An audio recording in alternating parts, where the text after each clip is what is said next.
தமிழக காவல்துறையில் குரூப் 1 தேர்வில் வெற்றி பெற்று நேரடி டிஎஸ்பி பதவியில் சேர்ந்து எஸ்பி பதவி உயர்வு பெற்று ஓராண்டில் காவல்துறை பணியே தேவையில்லை என உதறி தள்ளிவிட்டு விருப்ப ஓய்வில் சென்றது தமிழக காவல்துறையில் பெரும் பரபரப்பை ஏற்படுத்தியுள்ளது. உயர் அதிகாரிகளின் அழுத்தம் மற்றும் ஆளும் கட்சி பிரமுகர்களின் அடாவடியால் காவல்துறை அதிகாரிகள் கடும் மன அழுத்தத்திற்கு ஆளாகி இருப்பதாக வேதனைப்படுகின்றனர். அரசு பணி என்பது தமிழக இளைஞர்களின் பெரும் கனவு. டிஎன்பிஎஸ்சி சார்பில் நடத்தப்படும் குரூப் 4 உள்ளிட்ட அடிப்படை அரசு பணிக்கு கூட பல லட்சம் பட்டதாரி இளைஞர்கள் விண்ணப்பம் செய்து தேர்வுக்காக கடினமாக உழைக்கின்றனர். இப்படிப்பட்ட நிலையில் கடினமான தேர்வாக கருதப்படும் குரூப் 1 தேர்வில் தேர்ச்சி பெற்று காவல்துறையில் நேரடி டிஎஸ்பி பதவியில் சேர்ந்த இளைஞர் படிப்படியாக 11 ஆண்டுகள் சிறப்பாக பணியாற்றிவிட்டு பதவியே வேண்டாம் என விருப்ப ஓய்வில் சென்ற வேதனையான சம்பவம் நடந்துள்ளது. செங்கல்பட்டு மாவட்டம் மதுராந்தகம் பகுதியைச் சேர்ந்தவர் அருண். இவர் டிஎன்பிஎஸ்சி சார்பில் கடந்த 2012ஆம் ஆண்டு நடத்திய குரூப் 1 தேர்வில் வெற்றி பெற்று டிஎஸ்பி பதவியை தேர்வு செய்தார். பயிற்சிக்கு பிறகு கடந்த 12 ஆண்டாக தமிழகத்தில் உள்ள பல்வேறு மாவட்டங்களில் டிஎஸ்பி மற்றும் கூடுதல் டிஎஸ்பி பதவி வகித்தார்.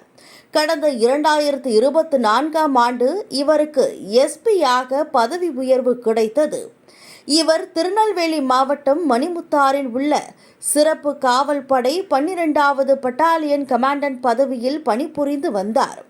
இதற்கிடையே கடந்த 13ஆம் தேதியன்று அருண் விருப்ப ஓய்வில் செல்ல அரசு அனுமதித்துள்ளதாக டிஜிபி சங்கர் ஜிவால் சுற்றறிக்கை ஒன்றை வெளியிட்டது காவல்துறையில் பணியாற்றிய அதிகாரிகள் அனைவரையும் பெரும் அதிர்ச்சிக்கு உள்ளாக்கியது. எதற்காக திடீரென எஸ்பி அருண் இந்த முடிவை எடுத்தார் என விசாரித்த போது பல அதிர்ச்சிகரமான தகவல்கள் கிடைத்தது. மக்களுக்கு சிறப்பான சேவையாற்ற வேண்டும், பணியில் நேர்மையுடன் பணியாற்ற வேண்டும் என்ற ஒரே நோக்கத்தில் அருண் காவல் பணியை தேர்வு செய்தார். இவர் டிஎஸ்பி பதவியில் சேர்ந்த நாள் முதல் நேர்மையாக பணியாற்றி வந்த நிலையில் பல்வேறு சவால்களையும் பிரச்சனைகளையும் துறை ரீதியாகவும் அரசியல் பிரமுகர்கள் மூலமும் சந்திக்க நேர்ந்தது.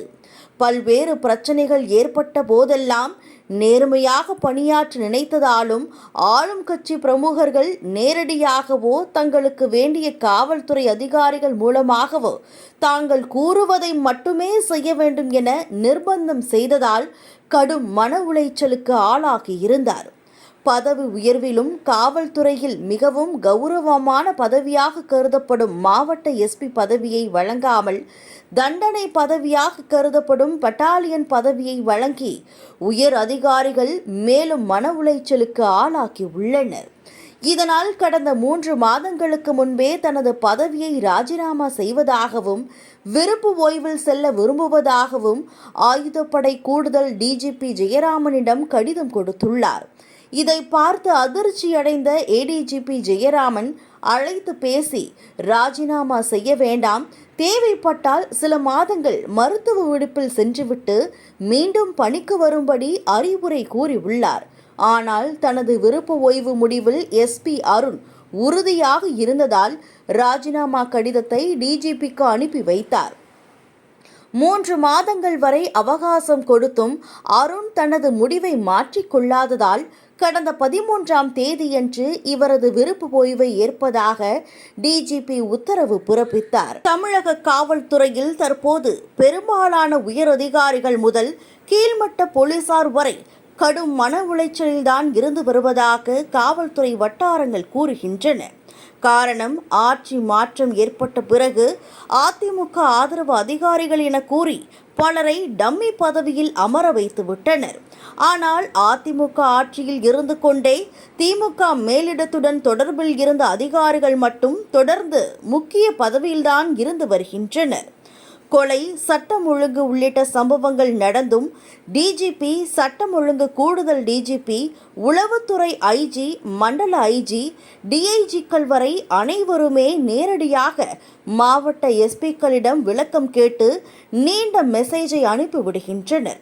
மாவட்ட எஸ்பி நேரடியாக சென்று விசாரிக்க நேரம் இல்லாமல் மாவட்ட சிறப்பு பிரிவு அதிகாரிகள் அளிக்கும் அறிக்கை அடிப்படையில் பதில் அனுப்புவதற்குள் ஒரு நாள் பொழுது சென்று விடுகிறது. மாவட்ட எஸ்பி நேரடியாக சென்று விசாரிக்க நேரம் இல்லாமல் மாவட்ட சிறப்பு பிரிவு அதிகாரிகள் அளிக்கும் அறிக்கை அடிப்படையில் பதில் அனுப்புவதற்குள் ஒரு நாள் பொழுது சென்று விடுகிறது. சிறிய சம்பவங்களுக்கு கூட இதுபோன்று விளக்கம் கேட்பது உயர் அதிகாரிகளின் வாடிக்கையாகிவிட்டது. இதை தவிர மாவட்ட அமைச்சர்களுக்கு நெருக்கமானவர்கள், மேலிடத்திற்கு நெருக்கமானவர்கள் என கூறி மணல் கடத்தல், கனிம வளங்கள் கடத்தல் உள்ளிட்ட சம்பவங்களில் ஈடுபடுபவர்களை கூட தன்னிச்சையாக மாவட்ட எஸ்பிக்கள் கைது செய்ய முடியாதபடி அதிகாரிகளும் அரசியல் பிரமுகர்களின் தலையீடு அதிகமாகிவிட்டதாகவும் புலம்பல் அதிகமாக உள்ளது. தவறை தட்டி கேட்கும் அதிகாரியை உடனடியாக அரசியல் பிரமுகர்கள் தங்கள் மேலிட செல்வாக்கை பயன்படுத்தி டம்மி பதவிக்கு மாற்றி விடுவதால் நேர்மையான அதிகாரிகள் மாவட்ட எஸ்பி பதவிக்கு செல்ல விரும்புவதில்லை. உயர் அதிகாரிகளின் தவறுக்கு மாவட்ட எஸ்பிக்கள் பலிகடாகின்றனர். இதனால் தற்போது பல உயர் அதிகாரிகள் கூட கடும் மன உளைச்சலுக்கு ஆளாகி உள்ளனர்.